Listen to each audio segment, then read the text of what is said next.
À l'AIRPB de Chartres, association des insuffisants rénaux de la région Beauce-et-Perche, on propose une alternative de proximité au centre de dialyse et à l'épuration extra-rénale s'effectuant à l'hôpital plusieurs fois par semaine. À sa création, le nombre d'autorisations pour ce type de structure était limité. Aujourd'hui, elle se développe. Les patients, plus autonomes, sont comme les soignants extrêmement formés aux règles d'hygiène.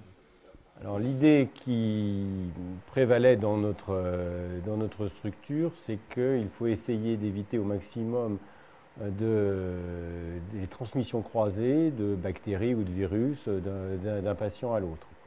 Et on le fait déjà avec les générateurs de dialyse qu'on espace avec 1,50 m pour éviter que la personne qui est sur un générateur puisse aller toucher l'autre pour ne serait-ce qu'éteindre une alarme.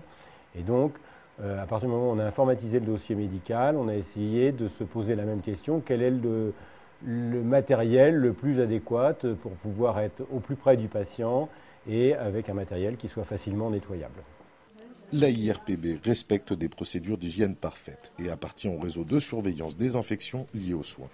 Aussi, en 2006, lorsqu'elle décide d'informatiser son dossier de soins, elle se met en quête de la bonne solution technologique.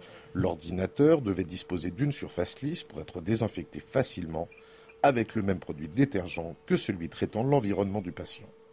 On a le sentiment qu'un matériel facilement nettoyable, facilement désinfectable, c'est une sécurité de plus pour le patient, mais elle n'est pas quantifiable. L'origine de Tactis, donc à la base, c'est la création de claviers, car il faut savoir que le clavier représente la deuxième source d'infection nosocomiale. Le clavier est très difficile à désinfecter, donc Tactis, après différentes recherches, a créé le concept du clavier en verre trempé. Donc aucune touche, donc aucun risque de germe.